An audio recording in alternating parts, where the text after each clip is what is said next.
G'day my friends, Marty, we're here, back with video 5 of the series of really about my story as Marty Garden and becoming a YouTuber and the tribulations and trials I went through to get to where I am today, back here in Mullumbimby, has been quite wild.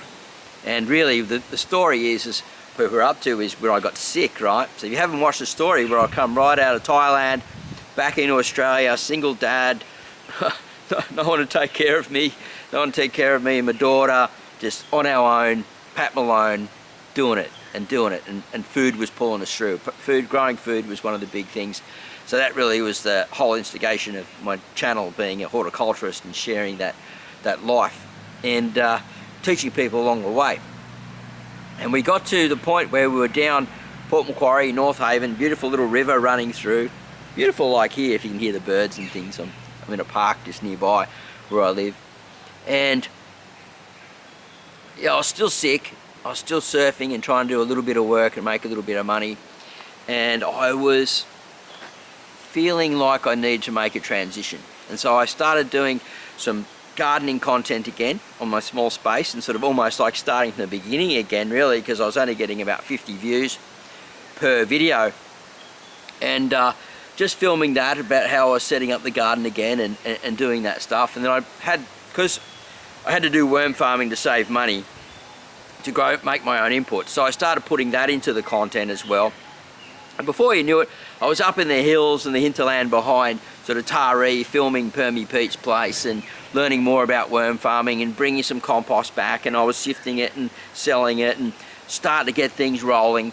And then I learned from him about doing windrows, so I started implementing windrows around the side of the house. None of the neighbours complained, thank goodness, because there was no smell, but still around here they would have complained. But there they didn't. They just all retirees, and they were buying my compost and they love gardening, and it was pretty cool. And so it kicked me off, and then I started filming how I was doing that, and Marty's Garden was back basically. And within a few months we were back to sort of 1,000 views, 800 to 1,200 views per video, which was pretty good. You know, you make, I don't know, 8 to 10 bucks per video or something like that. But people were watching the channel and coming and buying compost. So that was where it was really sort of linking together. And I was meeting people and learning, and it was really quite good. And yeah, so we had the little side income from the Marty's Garden channel, and also some of the compost was starting to sell. So that's where we got to with that. And I was still sick, I still had the sore neck, and so it wasn't really easy doing that all. We were selling some compost worms as well, and filming that sort of as it's going through, and it was challenging, but I found a way through. Now, but what happened is that eventually I got boxed in as a YouTube content creator, moving from small space gardening to microgreens and the shift into worm farming.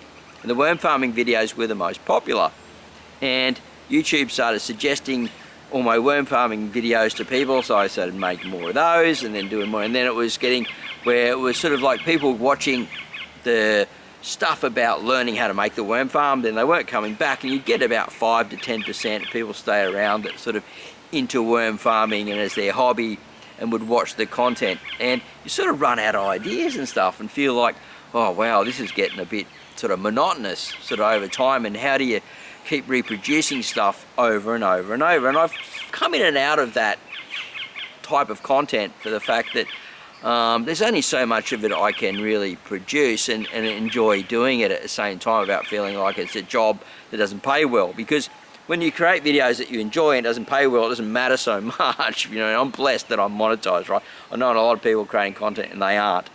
So they would probably like the 5 or 10 bucks, or if you get lucky, you know, you make a few thousand on a video, which I've done before, or a few hundred, you know, and that really helps. It sort of adds up in the thing. And so where I'm getting to is the next part of the story of where we transition through into YouTube from transitions. And it's really hard transitioning, and it's getting harder to pivot these days. So if you're going to pivot on a channel and move through, it is very, very difficult, even harder I believe today than it was before. But anyway, that's where we're up to there, and I just wanted to share that with you. We've got more content coming with you on the way about how I moved from Port Macquarie. It's a really good story because it's a miracle in itself, to here, up to Mullumbimby, New South Wales, Australia. So stay tuned for that.